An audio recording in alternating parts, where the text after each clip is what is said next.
Alright, third time recording this. I turned off my noise gate, my mic kept cutting in and out. This was really annoying. I'll figure it out later. Quick update to the build I posted about a week ago on the VGBB with Shirking Heels. After playing with it for about a day, I do think it's still viable in small scale PvP. I do think it's usable in wars. I don't think it's optimal. You heal for about 3.5 to 4k depending on how much con you have, but they nerfed the scaling, which is why you see that I'm running 350 int. I think it's just more fun in arenas. You do die a little bit more. Assuming that you want to stay alive a little bit longer, you can go for the 280 split and just put 50 focus. I don't think it's that viable in like damage situations, where if they have like a healer, you're going to be struggling a lot. The 350 you're able to push through. A couple of build updates. First is the earring. Healthy Toast got completely gutted, where it scales with base health instead of max health. So I just replaced it with Refreshing Toast. And then the Void Gauntlet I've updated to have Alacritous Punishment, just because there's a lot more haste in the meta, especially with things like Flail. Vortex gives a really big haste. It's currently bugged as well, where it can permanently give haste. Lifestaff give haste with like Beacon. Ice Gauntlet gives haste with Quick Frost, and it's very apparent, especially in wars where you're going to have ice storms everywhere, and a lot of their IGs are going to have haste on them permanently. So it's just a nice damage bonus, gives help to like things like bursting them, or just generic like padding damage. My IG is basically the same as it has been, but I didn't show it in the last video. If you want to run VG IG, the build is basically the same.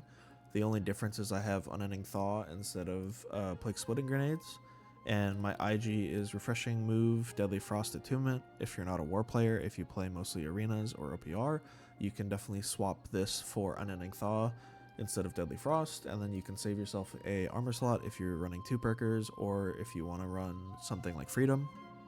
This kind of gives you the option to.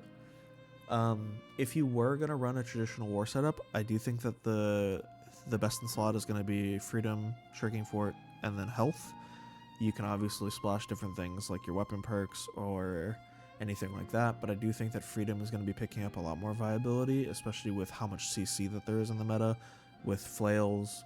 The Sword and Shield flail build is getting kind of ridiculous. So if you play anywhere near like a back quadrant group or anything in like a backline where you're going to encounter the Disruption Squad or the Kill Squad, you're probably going to end up running into a lot of CC. So I think that Freedom is going to be like a must-have if you're playing off point or even thinking about playing off point.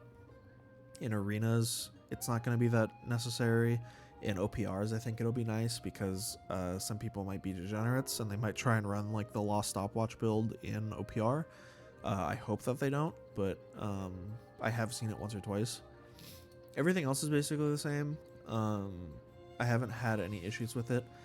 I wouldn't recommend building this build if you haven't started already. If you've already started and you're like 3 pieces in, I'd say finish it and just have fun with it while you have the option to.